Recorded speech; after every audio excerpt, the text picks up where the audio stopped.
बात हम दुर्योधन के जन्म की करें तो आप जानते ही होंगे कि वो गांधारी के 100 पुत्रों में से सबसे बड़ा पुत्र था। लेकिन क्या आप उसके जन्म लेते ही होने वाली घटनाओं के बारे में जानते हैं?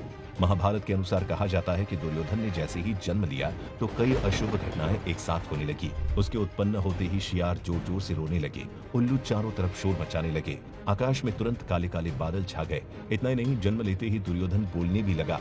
इन अशुभ घटनाओं को देखकर विदुर ने राजा धृतराष्ट्र और गांधारी को तुरंत ऐसे दुष्ट पुत्र का त्याग करने के लिए कहा और उन्होंने उनसे ये भी कहा कि मैं आप दोनों को ये बता देना चाहता हूँ कि ये अपशगुन बता रहा है कि ये पुत्र हस्तिनापुर के विनाश का कारण बनेगा। लेकिन पुत्र मोह में आकर धृतराष्ट्र और गांधारी ने उनकी एक न सुनी और उसका त्याग करने से मना कर दिया। आप भी जानते हैं कि बाद में विदुर की भविष्यवाणी सच साबित हुई थी। इतना ही नहीं, आपको बता दें कि दुर्योधन को कलयुग का अवतार भी माना जाता है, क्योंकि दुर्योधन में वे सभी दुष्ट गुण मौजूद थे जो आजकल कलयुग।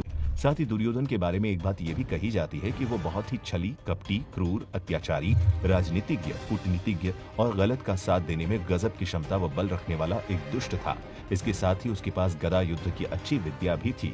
इतना ही नहीं, दुर्योधन में चालाकी व चाटुकारिता की भी कोई कमी नहीं थी और उसके इन्हीं गुणों के कारण कई राजाओं ने महाभारत के युद्ध में उसका साथ भी दिया। दोस्तों, अगर आप भी किसी ऐसी ही पौराणिक रहस्य को